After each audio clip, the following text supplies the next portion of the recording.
Oke, nah selanjutnya sebagai pembanding kita akan mencoba menyelesaikan PDP ini dengan menggunakan metode pemisahan variabel.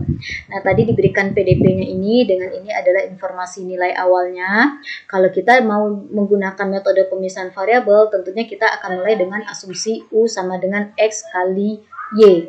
Nah, berdasarkan pada PDP ini berarti kita butuh ekspresi UX dan butuh ekspresi UY.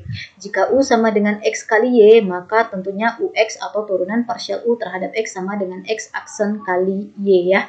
Karena hanya X ini saja yang tergantung pada variabel bebas X. Kemudian untuk UY-nya sama dengan turunan dari X kali Y terhadap variabel Y, yaitu X kali Y aksen. Sesederhana itu saja, karena masing-masing fungsi ini tergantung pada satu variabel bebas saja. Nah, sudah kita punya UX dan UY serta U tentunya, maka kita substitusikan ke PDP ini. Tadi kan kita punya PDP-nya ini ya, UX ini ganti dengan X aksen Y, kemudian 2 kali UY menjadi 2 kali X kali Y aksen, kemudian U ini sama dengan X, Y ini. Oke. Langkah berikutnya kita bagi persamaan ini dengan X, Y. X aksen bagi X, Y, tentunya Y-nya habis, yang tersisa X aksen per X ini. Kemudian untuk di ruas kanannya 2X, Y aksen dibagi X, Y. X bagi X-nya habis, yang tersisa adalah 2Y aksen per Y. Nah, ini. Kemudian suku terakhirnya XY bagi XY adalah 1 ya, ini. Nah, dari sinilah kita akan menemukan fungsi X-nya dan fungsi Y-nya. Dengan cara yang seperti pada contoh 1 tadi, di mana persamaan ini kita nyatakan dia sama dengan suatu bilangan yang kita notasikan dengan lambda. Nah, boleh menemukan X terlebih dahulu atau Y terlebih dahulu. Di sini saya menemukan X terlebih dahulu. Nah, untuk menemukan fungsi X, tentunya kita akan memanfaatkan persamaan X aksen per X sama dengan lambda.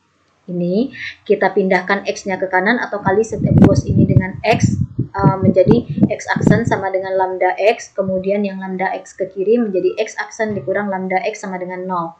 Dan ini adalah PDB linear homogen order 1, di mana persamaan karakteristiknya adalah M dikurang lambda sama dengan 0. Dan dari sini kita peroleh M sama dengan lambda.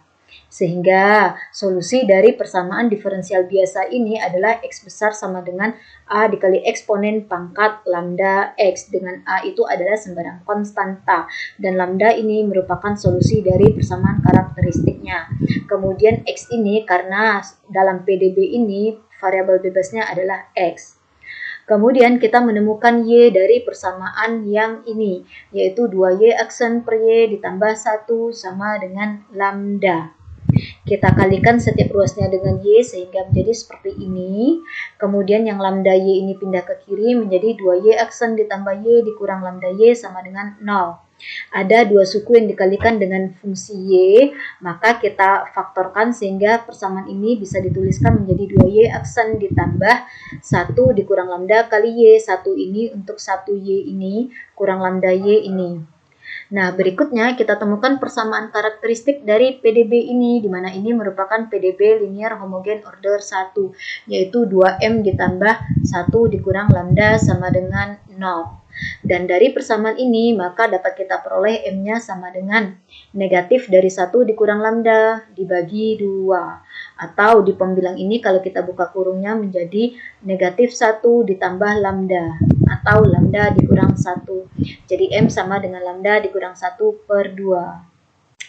Sehingga kita bisa menyimpulkan solusi untuk PDB linear homogen order 1 ini adalah fungsi Y yang sama dengan B kali eksponen pangkat lambda dikurang 1 per 2 kali Y. Di mana lambda kurang 1 per 2 ini berasal dari solusi persamaan karakteristik ini. Dan Y kecil ini karena PDB yang kita selesaikan itu memiliki variabel bebas yaitu Y kecil ini. Kemudian B ini adalah sembarang konstanta. Dengan demikian kita sudah menemukan fungsi X dan kita juga sudah menemukan fungsi Y. Nah, karena U itu sama dengan X besar kali Y besar, maka U itu juga sama dengan perkalian antara AE pangkat lambda X dengan BE pangkat lambda dikurang 1 per 2 kali Y ini. Nah, selanjutnya A kali B ini bolehlah kita sederhanakan saja menjadi C, karena kan dia sembarang konstanta, jika diberikan nilai awal nanti bisa ditemukan.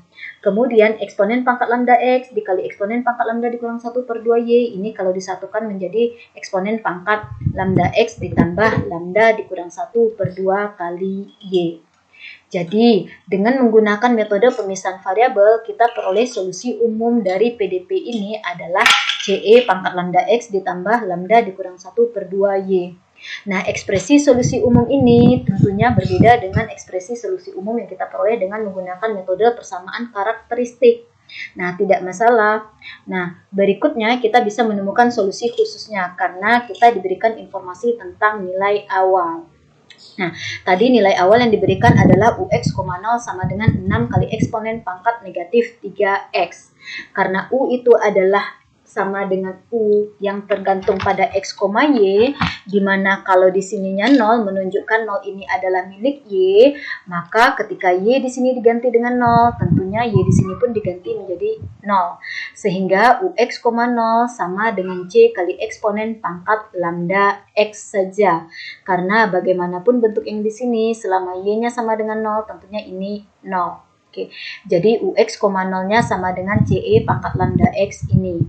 Nah, informasi nilai awal mengatakan UX, 0 sama dengan 6 kali eksponen pangkat negatif 3X. Maka haruslah CE pangkat lambda X ini pun sama dengan 6 kali eksponen pangkat negatif 3X. Nah, berikutnya kita samakan koefisiennya. Koefisien di sini C, koefisien di sini 6. Maka C tentulah harus sama dengan 6. Ya. Kemudian pangkat eksponennya juga harus disamakan. Pangkat eksponen di sini lambda X, sedangkan pangkat eksponen di kanan negatif 3X. Maka tentulah lambda harus sama dengan negatif 3. Nah, ini dia. Dengan demikian, kita substitusikanlah C sama dengan 6 dan lambda sama dengan negatif 3 ini ke sini. Ganti C-nya dengan 6, maka kita peroleh U sama dengan 6 kali eksponen pangkat lambdanya ini pun diganti dengan negatif 3 jadi negatif 3x. Lambda di sini pun diganti dengan negatif 3 menjadi negatif 3 dikurang 1 yaitu negatif 4 dibagi 2 yaitu negatif 2. Jadi solusi khususnya adalah U sama dengan 6 kali eksponen pangkat negatif 3x dikurang 2y. Nah, solusi khusus ini tentunya sama dengan solusi khusus yang diperoleh dengan menggunakan metode persamaan karakteristik tadi. Jadi, solusi umum bisa jadi berbeda, tapi solusi khususnya unik atau tunggal, atau harusnya sama dengan metode apapun yang kita lakukan.